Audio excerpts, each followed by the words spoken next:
This is, after all, an MS Views Now program. We did start the MS View Now series at the beginning of COVID, and the whole purpose of this series is to provide monthly updates about COVID, okay, which is part of the program again for tonight. But first and before that, we'll be speaking about something else, and I'll get to that in a moment.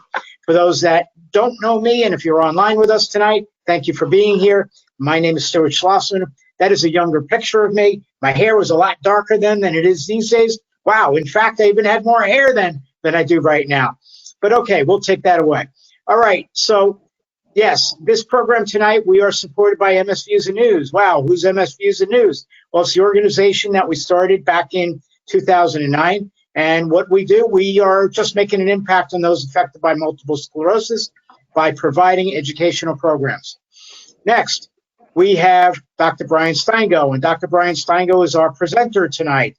And Dr. Steingo will be speaking about basics about multiple sclerosis. I think we forgot about this in all this time that we've been doing just so many other things.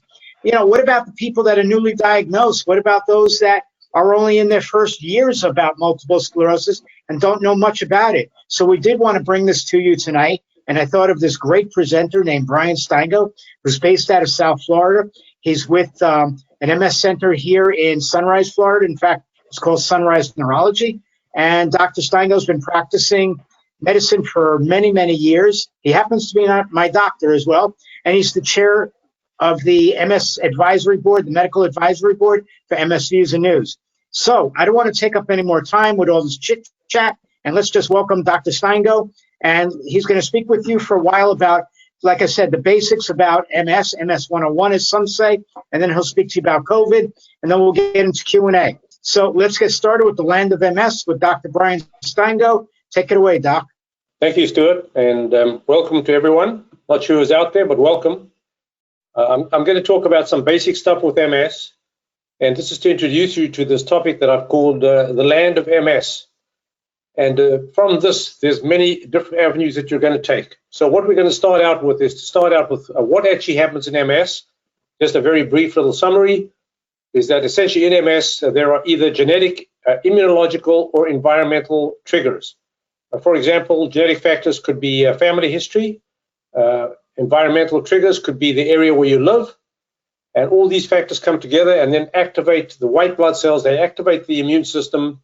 These white blood cells are called autoreactive because they react against ourselves. These white blood cells then attack our central nervous system, which consists of the brain, the spinal cord, and the optic nerves. This produces inflammation. The inflammation attacks the myelin surrounding the nerves. That's called demyelination. This results in damage to the actual nerve itself, called the axon.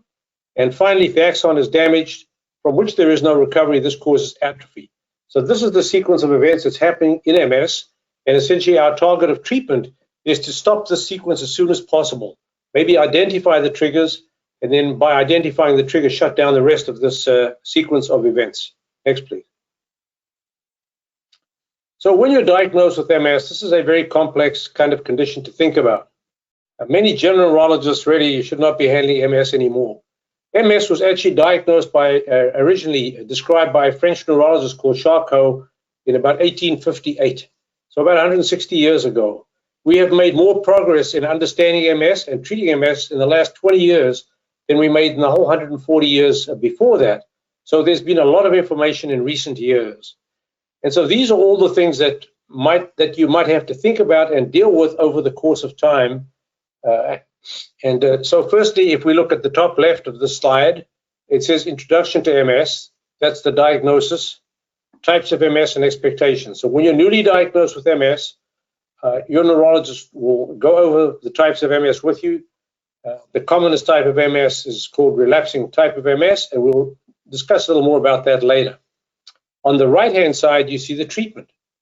On the right on top, this says treatment. When we're thinking about the treatment for MS, we're thinking firstly about the treatment of the disease itself, which is called a disease-modifying drug. And then in addition, if someone has an episode or relapse, there would be treatment of the relapse to consider. But on the right-hand side, under the specific treatment of MS, there's something referred to as the symptom tower. Now, I've labeled it a symptom tower because there are so many potential symptoms of MS. So there could be a whole tower of symptoms that we have to address, and later on we'll briefly look at the symptoms as well. All of these need treatment. So we're treating the episode, we're treating the disease, we're treating the symptoms. All of these are very important places that we visit in the land of MS. Let's continue on the right-hand side and talk about the Department of Nutrition. And that is because I feel that nutrition and diet are very important in MS. Some people don't think it's as important, but this talks about the type of food that you eat. It talks about your supplements, such as vitamin D. The very original MS diet was called the Swank diet. Dr. Swank originally published that diet in 1950. And he said that patients with MS should try and avoid eating saturated fat. So nutritional aspects of MS date back also many, many years. I'm going up now to the left-hand side. On the left-hand side, you will see the Department of Education. We're actually in the Department of Education tonight. We're visiting the Department of Education because there is such a constant stream of information that it's very important to keep updated with information. And this is the kind of place like MS Views and News. This is where you get educated and learn about new treatments, both of the disease and of the symptoms. So Department of Education is very important. Underneath that is what I call the Research Center. There is constant research going on. Every drug that is used to treat MS has to go through a clinical trial. So research is very important. Without research, we would have none of the medications that I'm going to list for you later. Now, on the bottom, you'll see three very important areas. I call that the self-power tower. And that is because what you do for yourself is very clearly a most important part of this whole land of MS. If the self-power tower is not operational, everything else will collapse. So in the self-power tower, the things you do for yourself, on the left-hand side, I refer to what I call the health climate. So the climate that you have around you, your social support. This could be family, this could be relatives, this could be friends, this could be support groups. There's a network, and the better that someone's social network is, the better the outcomes are. And this has been shown not only with MS, many other chronic diseases. On the right-hand side at the bottom, you see what I call the wellness area of general health, the so-called health bank. And what that means is referring to everything about you. It's the same as when you're saving money and you're working, hopefully able to save some money, you're saving it for later on. And similarly, when you're taking care of your health when you're younger, you're saving it for later. The more you take care of yourself earlier on, the better you are later. This health bank includes things like exercise. For example, we've already spoken about nutrition, but additional things in the health bank include exercise, paying attention to other aspects of your general health, exercising, not smoking, taking good care of other chronic conditions that you might have. So this is an introduction to the land of MS, and at any particular visit, depending where you are in your course, any one of these items that we looked at could be the center of discussion for that particular visit. Next, please. I just mentioned for you over here that we have criteria for diagnosing MS that are called the McDonald Criteria. This is very important because for to diagnose MS, we need criteria. We do not have a specific diagnostic test for MS. You can diagnose lupus with a blood test. You can diagnose rheumatoid arthritis with a blood test. Many conditions can be diagnosed with a blood test or some other test. With MS, we cannot diagnose it with a specific blood test. So we need specific criteria. Of the four items listed at the bottom, one item that is important is that there should be dissemination in space and time. What that means is that you've had episodes that are separated in space, meaning different parts of the brain or spinal cord, and also at different times. So separation in space and time is very important for our diagnosis. And then we can have clinical and radiological evidence of MS. So clinical would be that someone's symptoms should fit a pattern that's consistent with MS. And radiologically means that the MRI scan should show changes that are characteristic for MS. MS causes changes in the white matter of the brain predominantly. And many conditions cause changes in the white matter of the brain. So many conditions can mimic MS. So we need to rule out those conditions. And finally, also on this page, we mentioned ancillary studies, which could be, for example, that some people might require a lumbar puncture or spinal tap to be performed. And then I've mentioned already that mimics should be ruled out. Part of our diagnosis is make sure there's nothing else going on, none of the conditions that can look very similar to MS, for example, like Lyme disease or lupus. Next, please. This has been very helpful in evaluating MS, and that is the MRI scan. MRI scans have only been around since, and some people might think, well, that's a long time for when you were diagnosed, but we did not have MRI scans until the early 80s, and they were a huge advance in diagnosing MS. Now they're just routine, but they were a huge advance, and with MS, you can see the arrow pointing to that very classical spot, that white spot in the white matter of the brain, called a Dawson's finger, because it looks like it is a finger-like projection. And these Dawson's fingers and the area of the white matter changes are very characteristic for MS. Next, please. Now, as we said before, MS is a disease of the brain and the spinal cord. This scan over here is showing you the spinal cord.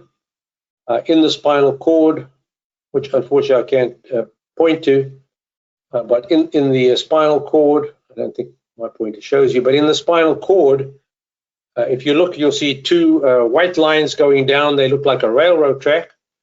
And that is the spinal cord between those two white lines. Those two white lines in the middle of the field are the spinal fluid around the spinal cord. And right in the spinal cord is a white blob, which is a scar of MS. Next, please. Now we're going to talk a little bit here about the MS types and diseases. So as I said before, the commonest type of MS by far is the relapsing type. 80 to 90% of people start out with a relapsing and remitting type of MS. Now you'll see that little blue arrow, and what that refers to is that over time, we know what happens from times when we never had treatments. There was a time when we had no treatment for MS, and we followed people with relapsing MS, and over time they would develop into secondary progressive MS. In fact, quite a high percentage of them would develop into secondary progressive MS without treatment. Now, if we go in the reverse direction, going up on the slide, you'll see that we have something above relapsing remitting called the initial demyelinating event, or CIS. That stands for a clinically isolated syndrome, and that would refer to somebody's first event. Now, we said previously you need episodes separated in space and time.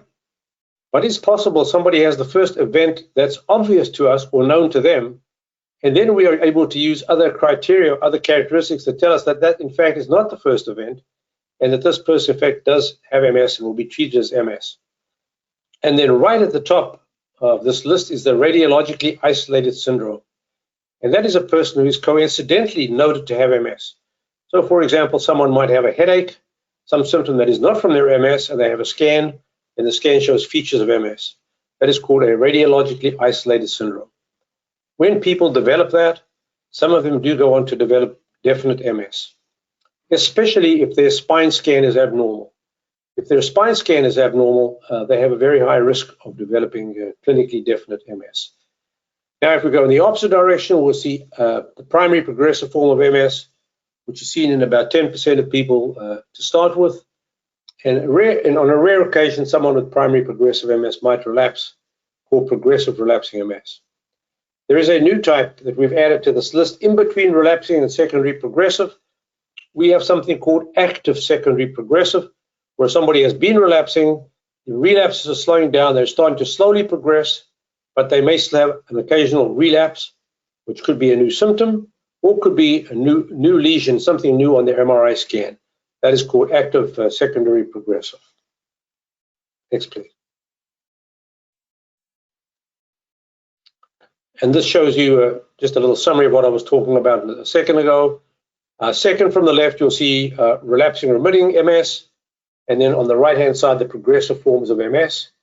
So we're basically thinking of MS in two ways, is that there are relapsing types of MS and there are progressive types of MS. And the bridge between the active and secondary progressive is so-called active secondary progressive. The drugs that work for relapsing MS in general do not work for progressive MS. There is only one approved medication for progressive MS, and it is also approved for relapsing MS. Next, please. And this is showing you how we're combining the forms of relapsing MS and calling it all. We used to use the words, as you see, relapsing remitting MS, and so now we're combining all this terminology into saying relapsing forms of MS. And on the right-hand side, progressive forms of MS. And then the bridge between the relapsing remitting and secondary progressive of active secondary progressive, we still treat as if it were a relapsing form of MS. Next, please. This defines an MS relapse. Very important to define an MS relapse, especially in a clinical trial, because we want everybody engaged in the trial to mean the same thing when they say someone had a relapse. So a relapse must be a new symptom or a worsening of a prior symptom, but it must last at least 24 hours.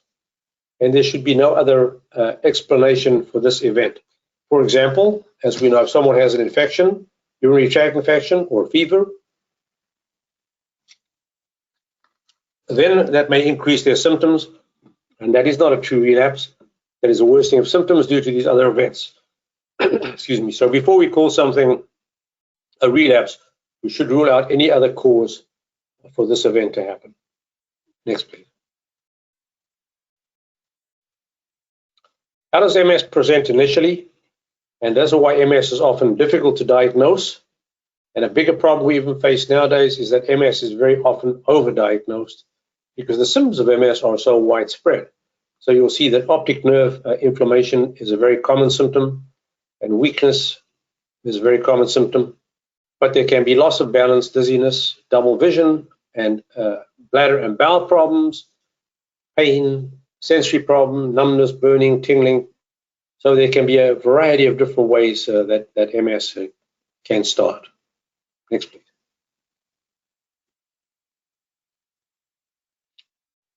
Now this lists the bulk of the symptoms that we see with MS.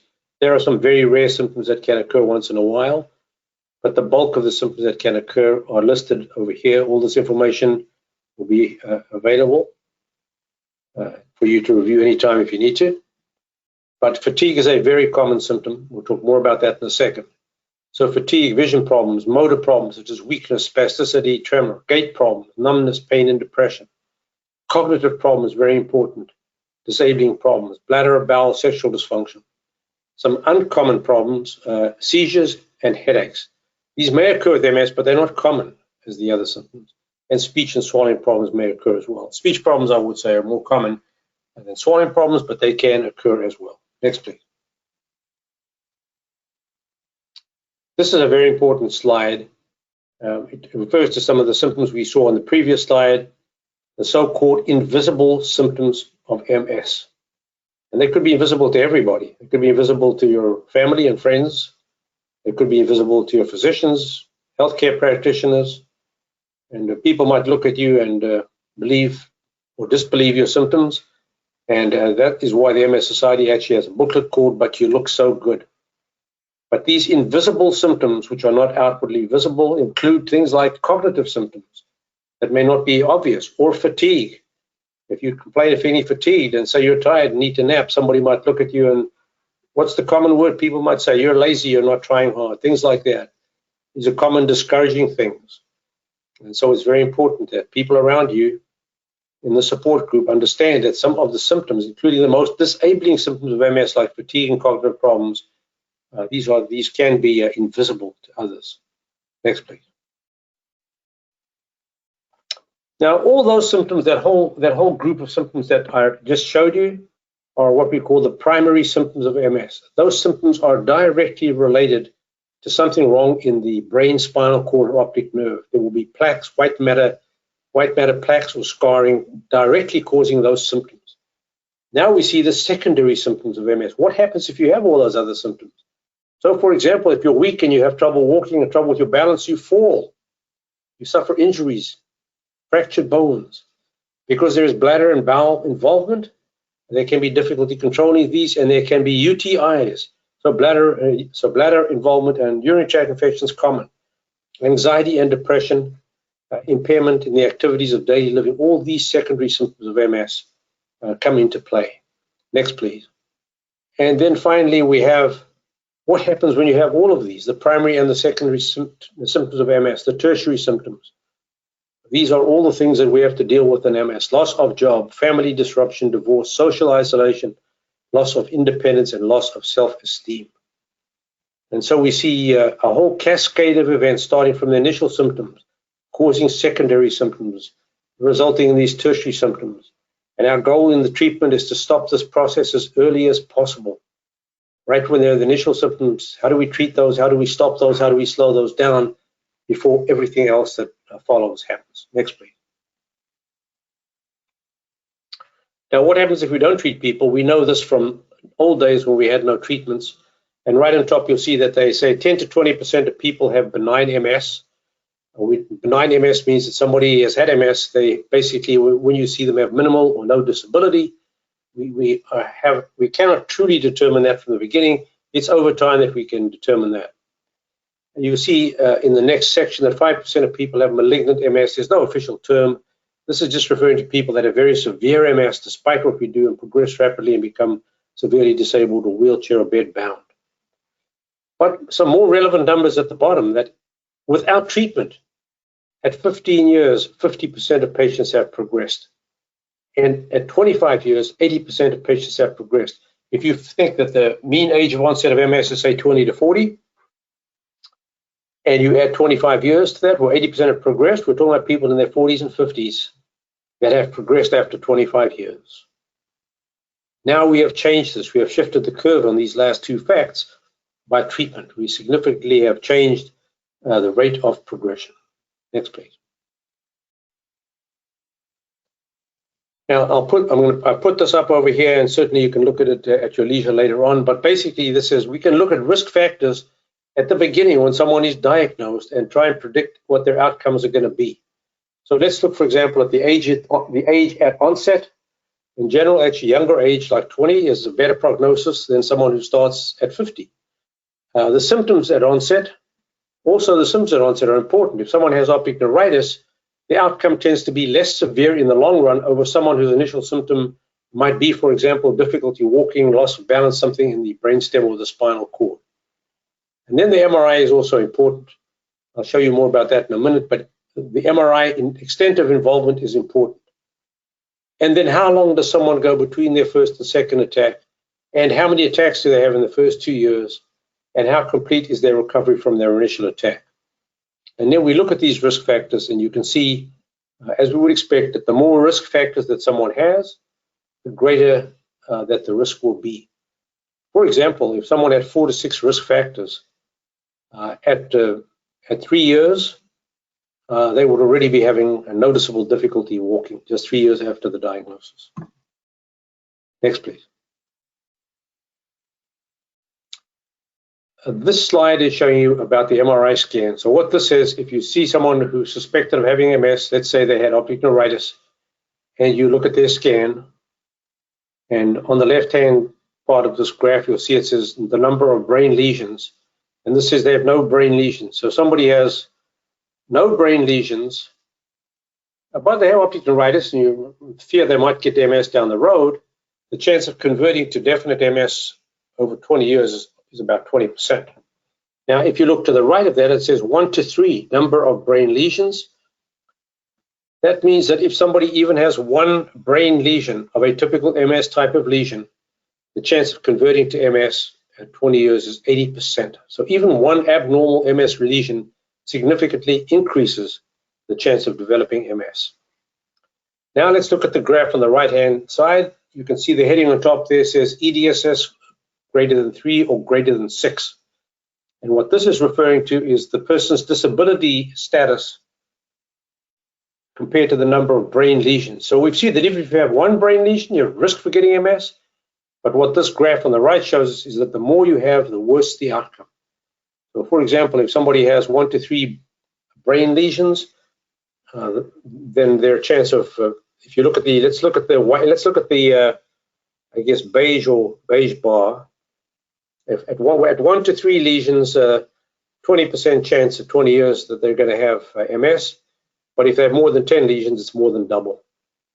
And so again, this is something, unfortunately, we don't have more time to look over it, but it's something you can look at. But it's essentially telling you the message of this slide is that the more brain lesions there are, over time, the more rapidly someone will become disabled. Next, please. Now, this is an amazing list of MS therapies. It got too big for the previous way to show this. And this is all the drugs that we have. The first drug was approved in 1993. So in May 1993, 28 years ago, beta-seron right in the very top line was approved. And then a whole bunch followed after that. We initially had mostly the injectable drugs, which was all the interferons in the very top line, and the next line of glatiramer acetate, Copaxone, and the generics. All of those were available, and along the way, some different forms of those have become available. The first infusion drug was natalizumab, which is Tysabri, which was approved initially in about 2005 and really 2006. The first oral medication approved, you get down to the next group, it's called the S1P agonists. And the first one approved in that group was fingolimod, which is Gilenya. And in recent years, we've had several other drugs in this group approved. Most recently, in the last 2 years, we've had ozanimod and ponesimod. Next down is teriflunomide, which is Aubagio, was approved 9 years ago. Another oral medication. The next group are drugs called the fumarates, and the first one of those was Tecfidera. And now there are other variations of that available. Tecfidera actually is generic now. Vumerity works exactly the same way. All these drugs work the same way. The advantage of Vumerity over Tecfidera is reduced gastrointestinal side effects. And then there are generics as well. Finally, there are the anti-CD20 drugs. These drugs work on the immune system. They reduce the B cells. And there are two of those, ocrelizumab and ofatumumab, that are approved by the FDA for MS. And they reduce B cells, which could have some implications potentially when we're talking about vaccines. Next, please. This is our goal in clinical trials. So I'm briefly showing you this. What is the ideal of a clinical trial? It would be for us to have a drug where there is no evidence of any disease activity, neither, no evidence of disease activity. And that means that there will be no relapses.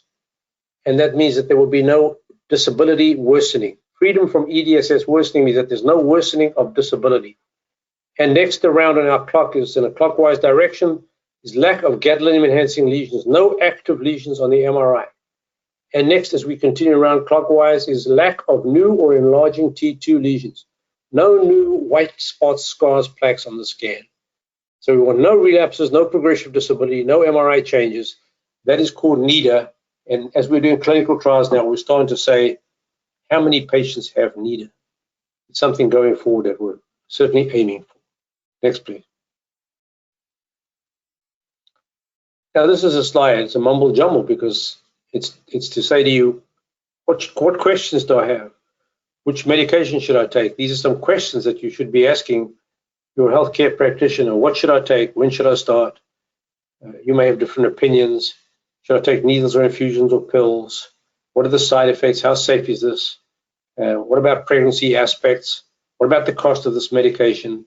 So here are some real-life questions that you could ask, and there certainly are even more than this. Next, please. But they're all questions that should be asked. Next, please. Now, this shows you some of the complexity of making decisions. Anything you do in life, you make benefits and risks for everything you do.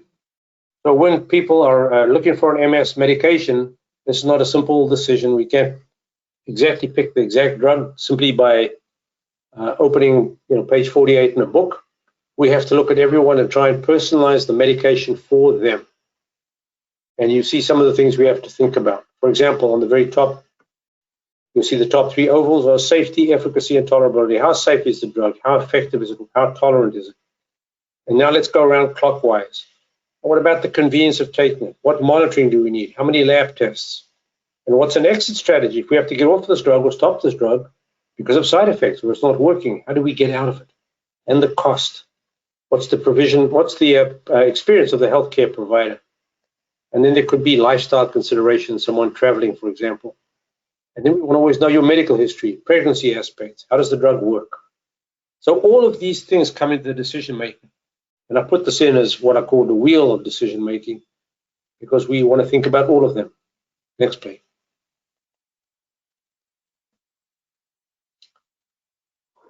This is another wheel. It's the wheel of what are the side effects of this drug? Which ones can I tolerate?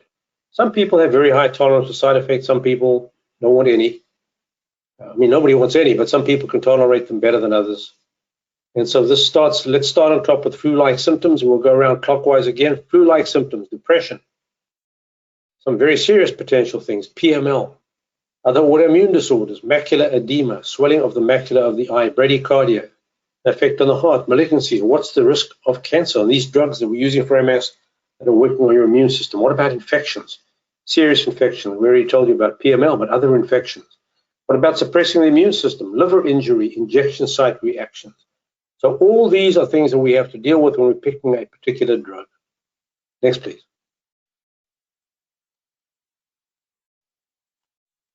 Now, over here, we're going to look at drugs to treat the MS-associated symptoms. And in future programs that MS Views and News is offering, there will be, many specific programs on different aspects of this, going into much more detail. What I really want to show you over here is how many potential medications that someone could be on for MS. So we need to always look at the interactions and considering of the medications and making sure there's no interaction. So look at some of the symptoms. Fatigue. We have multiple medications for fatigue. We have some stimulants, such as modafinil or armodafinil, which is Nuvigil and Provigil, or even Ritalin or Adderall. But another more benign drug, which is amantadine, not quite as potent, but that could be considered. We can use many antidepressants because depression is a common finding in people with MS. So use of antidepressants is common. And then spasticity. So we have drugs for spasticity. Baclofen and tizanidine are our two main drugs. We use Valium and the related drugs too, and also we use Botox. And spasticity is a very difficult symptom to treat sometimes. And then there's many medications for pain. There are two kinds of pain that someone with MS can get. And the first kind of pain is nerve pain.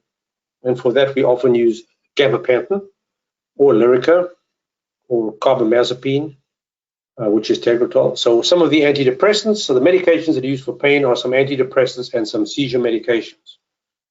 In addition to that, medical marijuana can also help manage pain.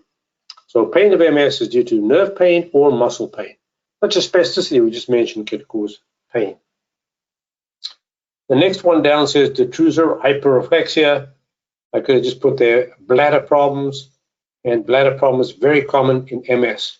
And there are two types of problems, already three types, because the one type is an overactive bladder, the one type is an underactive bladder, and the third type is a combination of those, where the bladder might be a little irritable, but then it doesn't empty easily. And so we have three types of bladder problems, and so many medications that are used for the bladder, and some newer techniques, including stimulants and electrical devices. So bladder management, very important. Urinary tract infections can be very severe, can lead to sepsis, so need to be diagnosed very quickly. Sometimes the first sign of urinary tract infection can be that someone does not feel well. For example, they might feel very weak, even before they know they have an infection. If a patient says they feel very weak, one thing we always check is the urine. Make sure it's not a urinary tract infection triggering it off. And then constipation can be common. And so there are mechanisms of dealing with constipation. There are all sources on the internet of dealing with constipation, and bowel training is what you can look up. Bowel training can be effectively done. The bladder cannot be trained, but bowel training can be done to try and help, as well as use of stool softeners or laxatives. Similarly, bowel urgency can be a problem sometimes, and there are ways of dealing with that too with these medications. Dizziness and vertigo is another common problem, and there are medications to treat that. But this also may be a difficult symptom sometimes. Oftentimes it's just part of a relapse, and so it will subside, but it can be chronic, and then it's more difficult to treat, and physical therapy sometimes is useful too. Cognitive function, it lists donepezil here, but there really is no good medication for cognitive function. This medication is used to treat Alzheimer's disease. Its results in Alzheimer's disease are quite pathetic, and it does not do very much for MS. The most important thing for cognitive function is physical exercise and cognitive exercise. Tremors of all types can occur in MS, and the medications that are listed here, Indorel, primidone, gabapentin, and clonazepam can be tried. There is a medication for walking. It's called dalfampridine. It is the only use for this medication. It was formerly called Ampera. The generic name is dalfampridine, and it does help walking. It does not help everybody, but in some people it changes their walking enough to where they can get somewhere in time without having, for example, a bladder issue. And then going with the bladder and valve problems, the very last one on this page is impotence.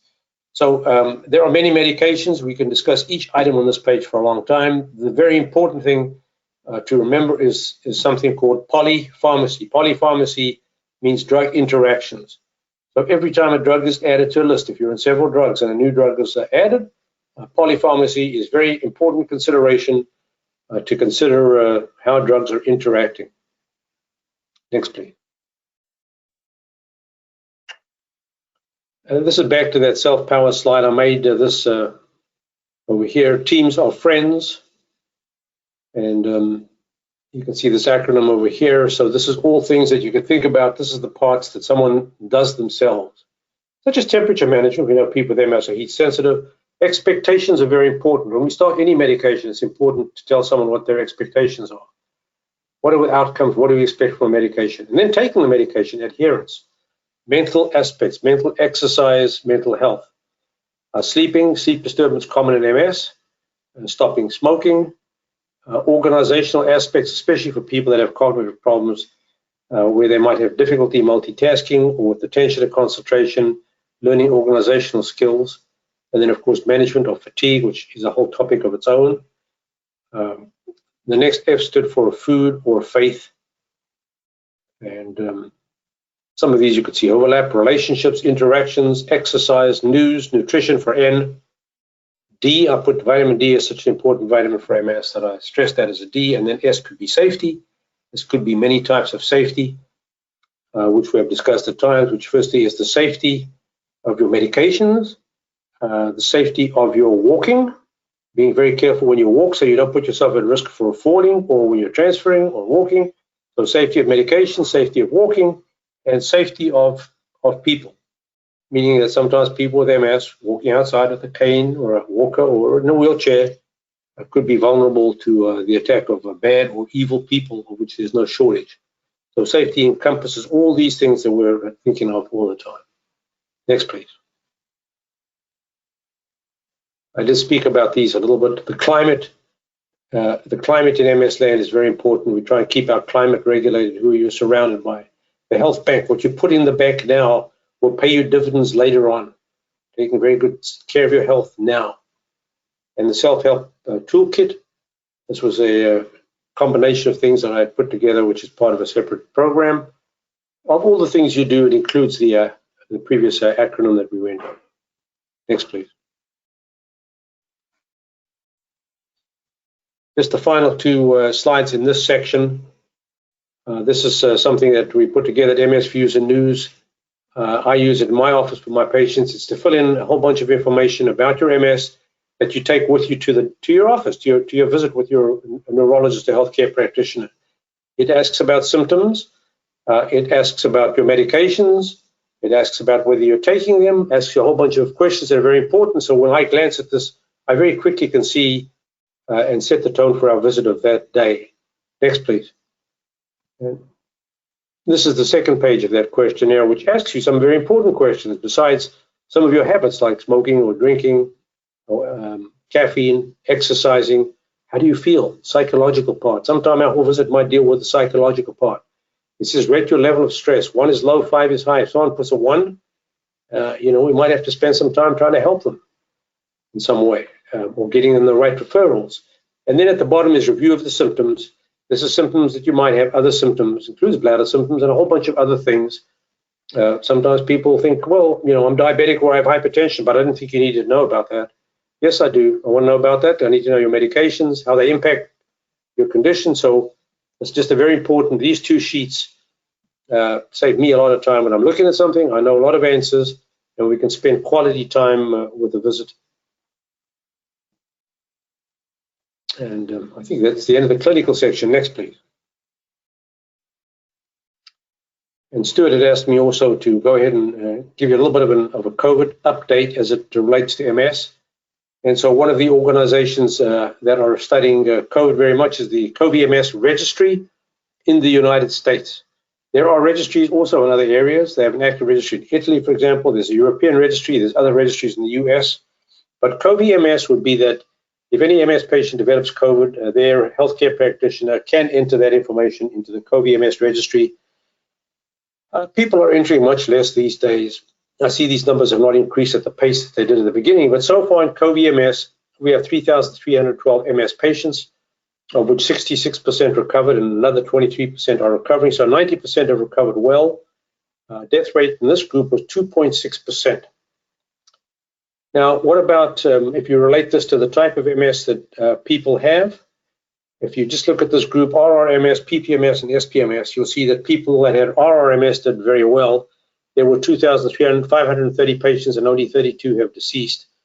But if you look at the PPMS and SPMS groups, the groups with more progressive MS, unfortunately, the mortality rate is much higher. For example, with PPMS, there are 127 patients that are alive and 12 have deceased.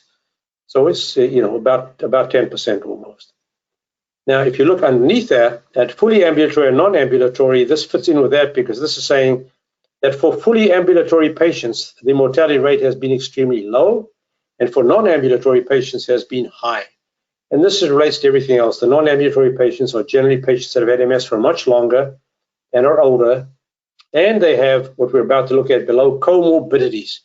So almost 50% of patients had comorbidities, and that was the major driver of patients not doing well was their comorbidities. So the things that told us that someone might not do well would be if they were non-ambulatory or having problems with walking and then had comorbidities, of which hypertension was the commonest.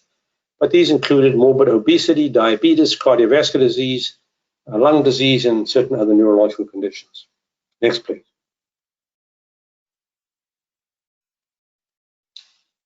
So this is some more about risk factors from COVID-MS and other smaller studies. Having greater than 2 comorbid conditions puts someone at higher risk. If someone has hypertension, diabetes, they're at higher risk. They need to be very strict with all their precautions. Older age. What this study showed is that if you go for every decade of age, the risk of hospitalization, the risk of ICU admission or ventilation, and the risk of death all increased for every single decade. Next was male gender. Male gender resulted in a higher risk of hospitalization and a more than 3-fold risk of death. And similarly, with black race, there was a 47% increased risk of hospitalization, but fortunately in this study, no increased risk of death. Next, please. So here's some general guidelines about the medications, COVID-19, and some of the disease-modifying drugs. So some drugs do not affect that should be the vaccine response. And these include interferons, Copaxone and the related drugs, Tysabri, teriflunomide, Sobaja, all the fumarates. None of those drugs affect the response to the COVID vaccine. You can take them on schedule. The vaccine has good effect. There's no problem about when to take them. Next is the drugs with special concerns, and that's firstly one is the S1P1 group. So the S1P group is fingolimod, which is Gilenya, and the newer drugs in that group, which include Mayzent, ozanimod, and Ponvory. All of these drugs work on the lymphocytes and lower the lymphocyte count. If someone is on these drugs already, we would generally continue it because the risk of stopping is greater than the risk of discontinuing, especially that these drugs are associated with a high risk of rebound when discontinuing. These drugs potentially have one benefit if someone got COVID, which is that in people with COVID, sometimes when the virus attacks, there is an outpouring of chemical substances called cytokines, and the S1P group might actually reduce the cytokine outpouring and therefore reduce the severity of COVID. But in general, unless someone has been vaccinated, I will not initiate an S1P drug. And then the anti-CD20 agents, we spoke about those, known as Ocrevus and Kesimpta. These drugs reduce the B cells, therefore antibody production is limited. That does not mean, however, that if you get the vaccine that it does not work, because as part of the immune cell system, we have T cells and B cells. And although the B cells responses will be blocked because of the drug, the T cells will still be active, and there still will be some protection. And then there are the bottom two medications, cladribine and Lemtrada, with special considerations. So the timing of the vaccine is very important with these. The vaccine cannot be given immediately after giving these drugs, but with cladribine, within 3 months, it seems as if the vaccine was going to take very well. And with Lemtrada, if the patients have had the treatment a long time ago and their immune system is restored, they similarly can get the vaccine. Next, please.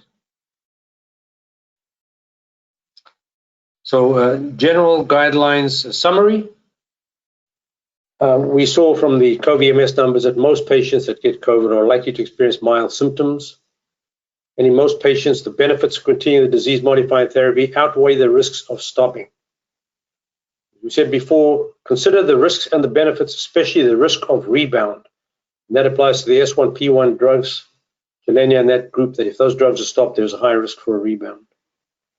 And then we talk next about the extended interval dosing, which means instead of giving the drug at the time, the usual interval, for example, let's talk about ocrelizumab. Normally we are given it every 6 months. We know the way that it works is to reduce the B cells. So what we do now in the era of COVID is we can measure the B cells at 6 months, and if they're still 0, we would extend the dosing. We would not do it at 6, we might do it at 7, 8, or even 9 months. So extended dosing means we give the drug more frequently and more according to the absolute need of it when the B cells maybe start to recover. And finally, there's this point about consider a higher threshold for using steroids. The fact is that sometimes when people have had steroids, some studies have suggested that if someone receives steroids, such as high-dose steroid like Solumetrol, and then gets COVID within the next few weeks, they might get a worse infection because the steroid has worked in their immune system. So we should need to be just a little more careful about steroids. Some people will take them, for the slightest symptom because it helps them, but we should just be a little more careful about using steroids because of that risk, that theoretical risk. Next, please. I think that's a little more on the vaccines. Well, basically in the US, we only have 2 types of vaccines approved.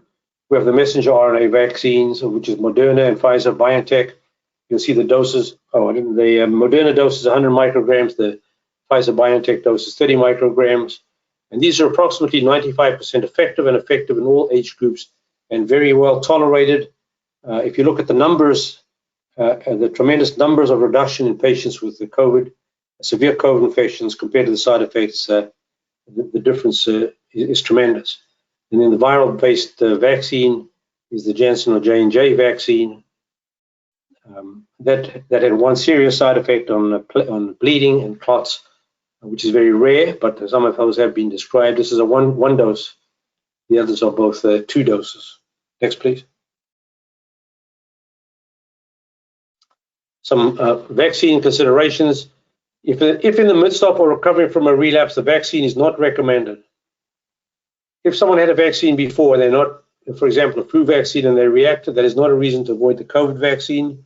The COVID vaccine is completely structurally different from flu vaccine, doesn't have the same components. If a patient has recovered from COVID-19, they're susceptible to getting it again. They should take the vaccine at the suitable period of time. And then finally is continue other protective measures.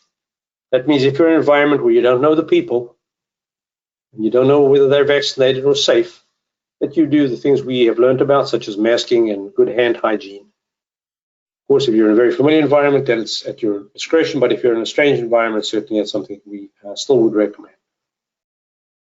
We're waiting for Stuart. Yeah. Stuart has arrived. I'm back. How am I going to know you're finished unless you say, you bought a tie. And I what? I bought a tie? Oh my gosh. It's here now. I don't know where it came from. Just appeared. Okay. That's pretty good. Thank you, doctor. That was an excellent talk.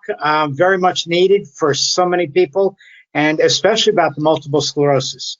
So, people have been away from the I should say, not being available, all the pharmaceutical programs and the MS organization programs for the last, greater than 18 months of not having access to these programs by attending these things in person. And so, we're glad that we're able to provide these online. And again, as I was telling you earlier, MS Views and News is starting to get out there again and be able to provide these programs in many different regions of the United States, live and in person. Okay, so we do have questions. We have questions online. We have questions that came in prior to the program beginning when people registered. I've been being texted tonight as well by some people. So one of the first things, though, I want to ask is that regarding masks, I mean, you just mentioned it a few moments ago, but a person wrote that she is boosted and she can't wait to another booster. I don't know why, but she can't wait for another booster. But she wants to know if it's necessary for her to wear a mask, being not just the first 2 shots that she said she got, but also having a booster. Well, in the past, let's talk about the purpose of masks. There's 2 purposes of masks. The one purpose is to protect yourself, and the other purpose is to protect others around you, right? So it's our freedom of what we want to wear, a mask or not, and then it's our obligation to the people around us. So there's always freedoms and obligations for us to think about. And so if you're boosted 3 times, which is excellent, then your chance of getting, if you do get, you could still get COVID. So the vaccine is not a shield around us. It doesn't protect us with a shield or a blanket. So we still could get the COVID virus in our upper respiratory tract, except it won't make us sick. If we're boosted, we're not going to get sick. But if unfortunately you came across, let's say you were just exposed, let's say you bumped into somebody and the virus is in your upper respiratory tract, it's not going to make you sick because you're boosted, but it could be in your upper respiratory tract. And then you come across some person who unfortunately is not well educated and they're not vaccinated. And then you breathe, they could get sick. So the purpose of the vaccine, the purpose of the mask is twofold. It's to protect yourself. And if you have been boosted, then you're pretty well protected. That you're not getting, that the chance of you getting very sick is very, very low. But if you have been in a situation in an area, in a large crowd where there are unvaccinated people, you could have acquired the virus. It still could be in your upper respiratory tract, and you might give it to somebody else who's unvaccinated. So that is the purpose of the vaccine, of the mask. Okay, thank you. Maureen online is asking, and by the way, Maureen, there's a lot of Maureens out there, so it's not like I'm giving away you, all right? It's just a Maureen. All right, so a Maureen is asking, should someone with relapsing remitting multiple sclerosis get the booster vaccine? Yes, there is no evidence. So as we know, any vaccine, for example, even before we had COVID vaccine, let's think about flu vaccine, for example, or other vaccines. When you take a vaccine, your immune system reacts to the vaccine. You can get a fever, and you can react to the vaccine, and occasionally it can trigger off a relapse. So that can happen with every single vaccine that we've ever used before COVID vaccine. And so similarly, a COVID vaccine in some people potentially can cause a fever and a reaction, and can sometimes trigger off a relapse. That is an uncommon thing. All these patients, I've quoted you thousands of patients from CoVMS and across many physician chat groups where we're constantly exchanging information. We do not feel there is a significant risk of relapse, and therefore we advise the vaccine, and we do advise people when the time is appropriate for them to take the booster. We do advise it. Thank you, thank you. All right, we're going to jump back and forth between COVID questions and just MS in general questions. So next is an anonymous person that wants to know, I frequently get pain in my feet that goes to my toes and many times up to my knee. They wake me up at night. Are these cramps or spasms? So, there's many causes, as we spoke before. There are many causes of pain for MS, and they could be either muscular, in which case it could be a cramp or a spasm. A spasm, usually often with a spasm, a muscle is very tight, and with a spasm, a muscle often moves. So you'll see a muscle will do something like that. A muscle might actually jerk, because a spasm involves a big muscle. The whole joint might move with a spasm, whereas a cramp is just a tightness, for example, of the calf. That's a common cramp would be a tightness of the calf. But a spasm often involves the entire muscle or the entire joint moving. We might treat them similarly. But sometimes people may also get pain from nerve pain as well. So we will try and evaluate which it is, and sometimes we can't be sure. We'll try medications. If we thought it was a muscle spasm, we might try, for example, baclofen first. If it seemed like it was more of a nerve pain, we might try gabapentin first. So we will try and determine it in an individual what it is. Great, thank you for that. So now that you described, just to add into this question, now that you described cramps and spasms, what can you tell us about spasticity, and how does that differ from what you just mentioned? It's part of the same thing. So spasticity and spasms are part. Usually, if people have spasticity, and spasms, they go together. And it tells us, it indicates to us we understand exactly what's happening in that person's nervous system when they get spasms and spasticity. If someone has spasticity, they often get spasms. And a spasm of muscle can either be a bending of a muscle or a straightening of a muscle. It can be very painful when someone has a spasm like that. Spasticity means stiffness. So the word spasticity means very marked, very stiff muscle. If a muscle is very stiff, it would be spastic. Ironically, even though the muscle is very stiff, someone like that might be stimulated in a certain way, for example, even roll over in bed, and the muscle can jump. So you've got a very stiff muscle that's hard to move. For example, getting into a car, you have to maybe forcibly bend the knee to get into a car because it's so stiff. And yet there it goes, when it's triggered off by some stimulus, it jumps. So spasticity and spasms, we treat. The medications that we use are similar, but if spasticity is severe, we use the same kind of medications, but sometimes we may have to use things like Botox if the spasticity is very bad. As I said before, medical marijuana or CBD help that. Botox, medical marijuana, stretching is very important. Okay, thank you. So now jumping along to another question that's very similar, and that is based on spasticity. A person gets, they're saying spasticity in the middle of the night, extremely, extremely painful. And it's very difficult to get out of bed and stand, and forget about walking. It's nearly impossible with the amount of pain that's shooting through her body.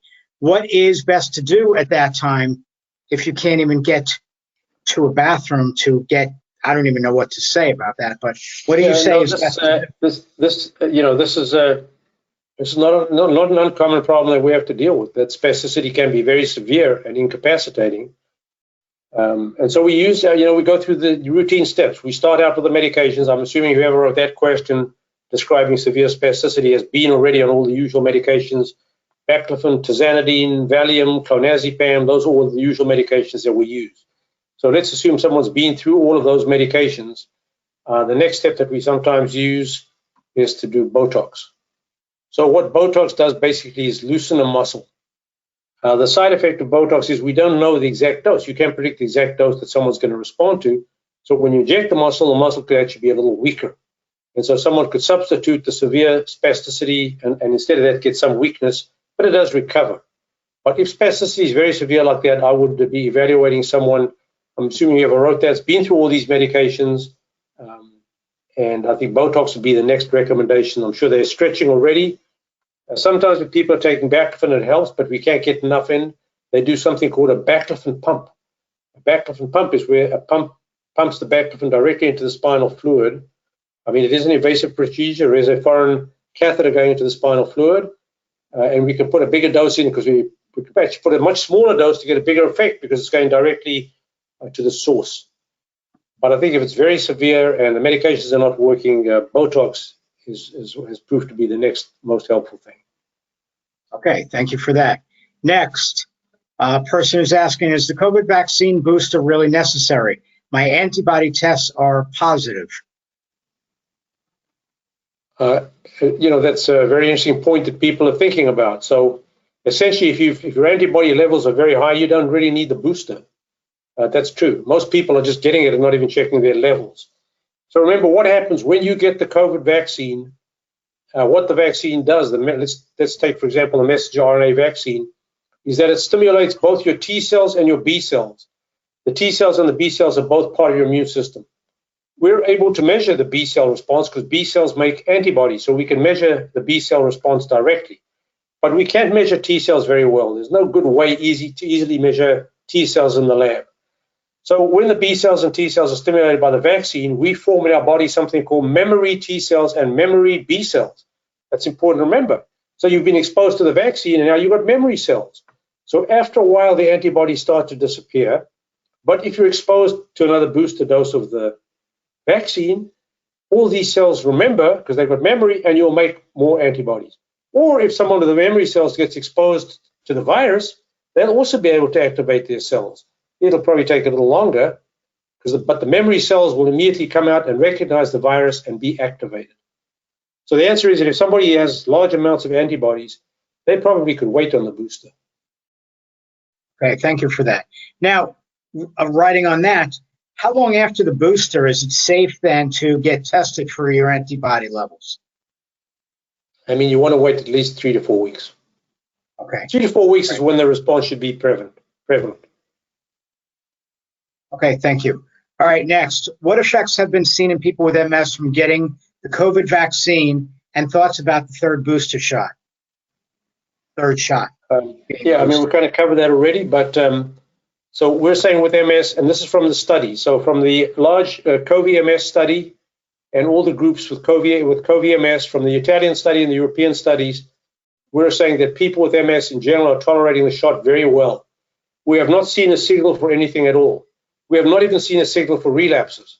In other words, we're not saying that if you have MS that you've got a high risk of having a relapse. What we're saying is that your risk for relapse is the same as it is with any other vaccine or any other infection. For example, someone with MS gets urinary tract infection, they can get a relapse. If you get a flu shot or a shingle shot, if you get any one of these, there is a risk for triggering off in a particular person a relapse. So there is a risk of a relapse. It's a very small risk of a relapse. We feel everybody should take the vaccine. And we feel at the appropriate time to take the booster. If people really want to be precise, they can check their antibodies. If their antibody level is high, they could wait until the antibody level starts to come down and then take the booster. Okay, thank you. All right, next. Person's writing, does being on the medication Ocrevus leave you more at risk even after both vaccinations from getting COVID? So if someone has been vaccinated, then they should not be at more risk. So the important point to remember here is what I said previously about that there's B cells and T cells. So Ocrevus does not affect the T cells. So if someone has been vaccinated twice, then their T cells are ready. They have memory T cells. They're primed immediately to fight if they're exposed to the virus. However, they do form less. They will have, if they're on Ocrevus, their B cells are going to be low, and therefore they will have very low antibody production or maybe no antibodies. And therefore, we like them to be vaccinated beforehand so they do have some antibodies. But if somebody is already on Ocrevus, we generally will not stop the Ocrevus. We will still do the vaccine because the T cells will still be activated. And we're trying to time it a little bit, maybe to give it closer to the next dose so the B cells are starting to come back when we give it. Okay, thank you. I'm going to stay with the Ocrevus questions for a moment, and when we get past that, we can get into all the other questions that are here. Person writes, if I also have type 1 diabetes with my MS and have had both vaccinations plus one booster, and I'm on Ocrevus, am I still at greater risk?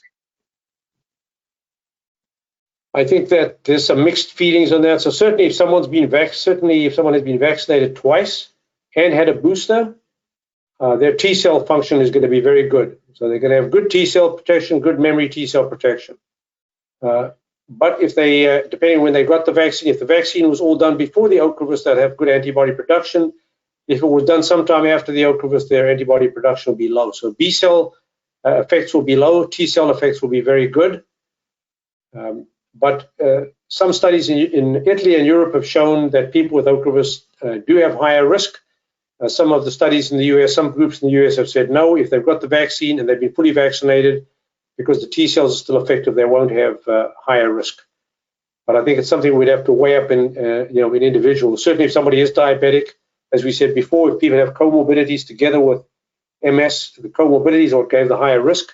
The diabetes in this situation is of a higher risk than the MS is. The MS is not at a higher risk unless somebody's having ambulation problems. The diabetes is the higher risk. So there will not be complete efficacy, but there should be enough protection from the T cells. Okay, thank you. All right. Here's a person asking, is it safe to get vaccine for shingles? I get Ocrevus infusion. If I get Ocrevus infusion, do I have to space out shots and the infusion for the shingles? Yeah, it's the same as consideration. So the shingles vaccine is given as two components. The first one and then the second one is 2 to 6 months later. So they're separated. They're quite separated. But in order to make the vaccine for shingles, just like we need to make the vaccine for COVID or any other vaccine, you need B cells. So the timing, again, becomes very important.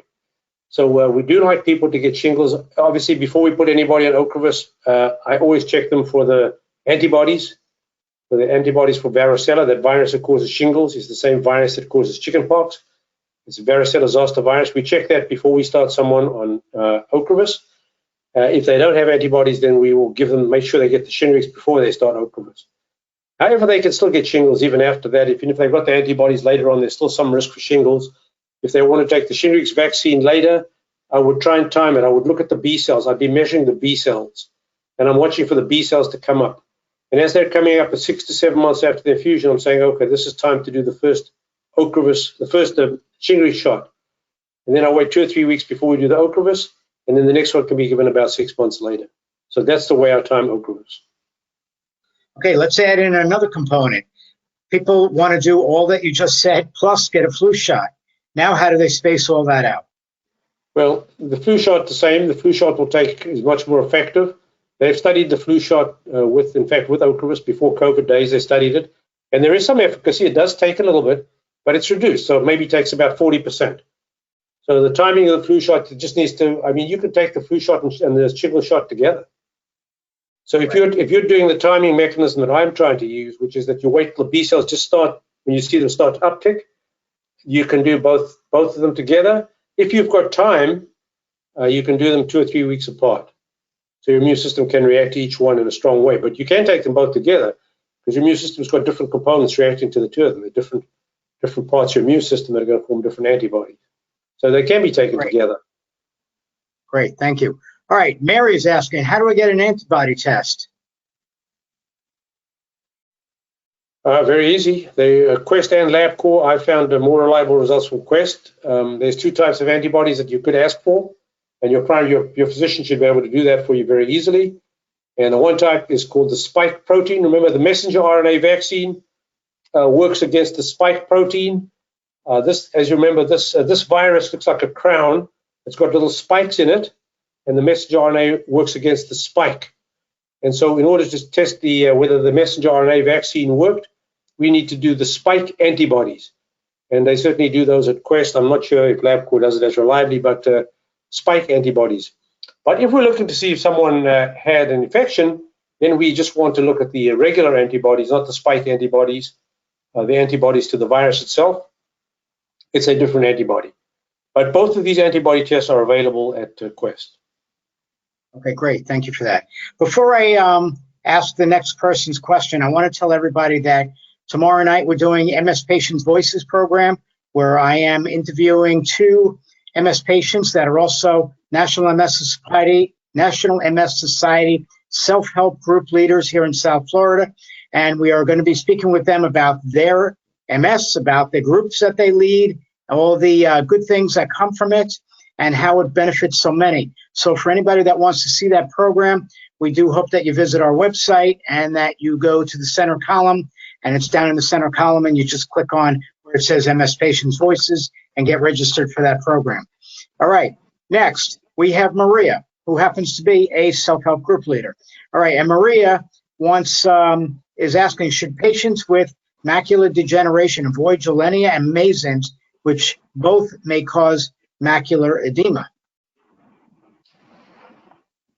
I would just say yes. I mean, if you've already got a problem let me just say one thing before I answer this, is that there are several different kinds of macular edema. So if there are certain types of macular edema where people can still take Gilenya. However, when they have macular degeneration, when they have a macula that's degenerating, I think I would stay far away from any drug that can cause swelling of, damage the macula. So my answer to that would be yes. Any of those drugs in that category. All right, thank you for that. Another person's asking, is there such a thing as a neurocardiologist?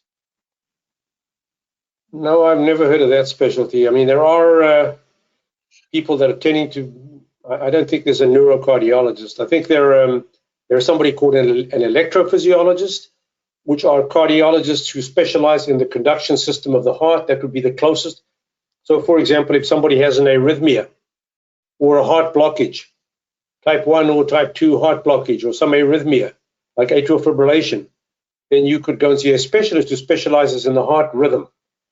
So, this is all the nerve pathways in the heart, nerve bundles in the heart. So, and people can, with those kind of conditions, can have fainting spells. They drop their blood pressure, they faint, they can fall. So I don't think they're called neurocardiologists, but they could be the closest that you could get to somebody called a neurocardiologist. Okay, it would be a cardiac electrophysiologist. Cardiac electrophysiologist. Cardiac electrophysiologist. Yeah. Is that what you said?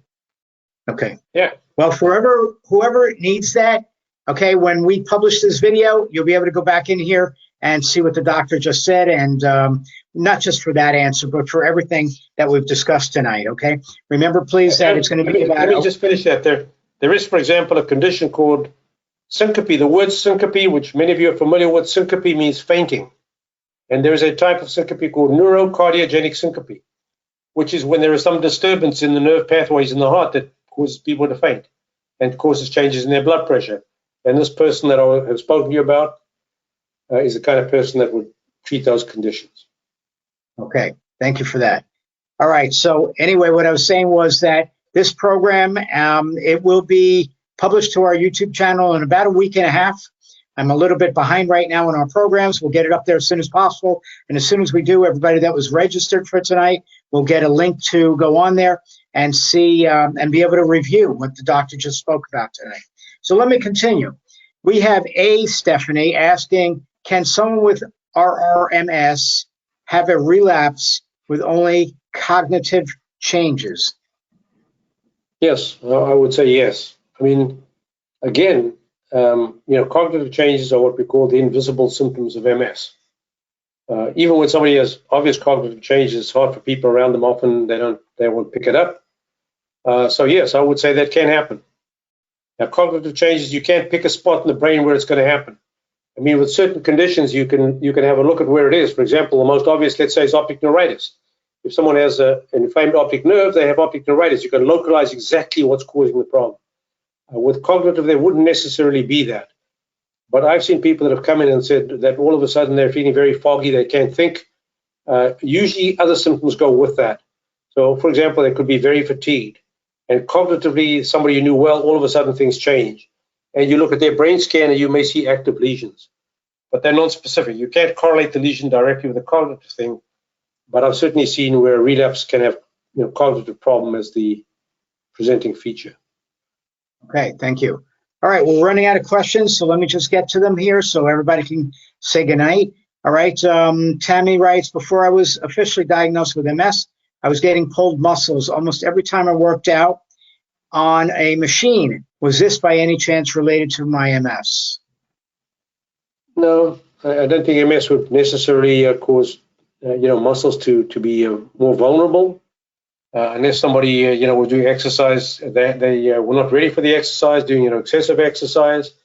Other than that, I don't think that MS increases the risk for muscles to be pulled. Okay, great. Thank you for that. All right, next, we have, what is the update in the management of multiple sclerosis? I think you might have talked about that tonight, but it's a very broad subject, so I wanted to save it to the end. I mean, it is a very broad subject. It's the land of MS. Right. It's the management of MS. We have a list of drugs. I provided that list of drugs. If you go back, 25 years, we had one drug on that list, beta-seron. Now we have 20 drugs on that list. So we've improved our management of the disease itself considerably. We're improving the management of the symptoms. We have drugs for a variety of symptoms we never used to have, such as fatigue, such as walking, improved drugs for managing the bladder, improved methods for managing the bladder. So, management of MS, the disease can cause such widespread symptoms that management depends on what is the symptom. Okay, thank you. And of course, we have a question that comes up probably at every program that anybody does. And when will there be a cure for MS? No, I can't. I'm not answering that one. So it's not that you're not answering, you can't answer. Right. Yeah, no, there's been some very famous neurologists. There was a very famous neurologist at Harvard, and he said anybody who answers that question and says they know when, that person should be fired. I mean, no, we don't know. I mean, I wish there was a cure. We got to find the cause first. And so we're learning more about things, that it's an autoimmune disease, for example. We're learning about the triggers, vitamin D deficiency, and where you live, and things like that. But we don't have, until we have the absolute cause, we probably won't have a cure. So we'll probably have a successful treatment for this before we find a cure for it. Great. Thank you for that. Hey, Dr. Steingo, we are out of questions, and you spent a tremendous amount of time talking about your subject, and I'm glad that you did, because it was so very much needed. I can't wait to get this published and get it out to the communities, all right, whether it be through our database or even online to our social media channels. And I want to thank you very much for presenting tonight. I want to, of course, thank everybody that was online tonight. And please remember to check the msvn.org website for everything that is upcoming, because we are still doing 11 plus programs per month. And we also have our yoga continues, our Pilates continues, our physical therapy classes continue, and of course, all the educational programs that we are providing. So we do want to thank you all for being here tonight and say good night. It's time to go to sleep on the East Coast. Thank you. Good night. Thank you. Thank you. Bye-bye. Bye-bye.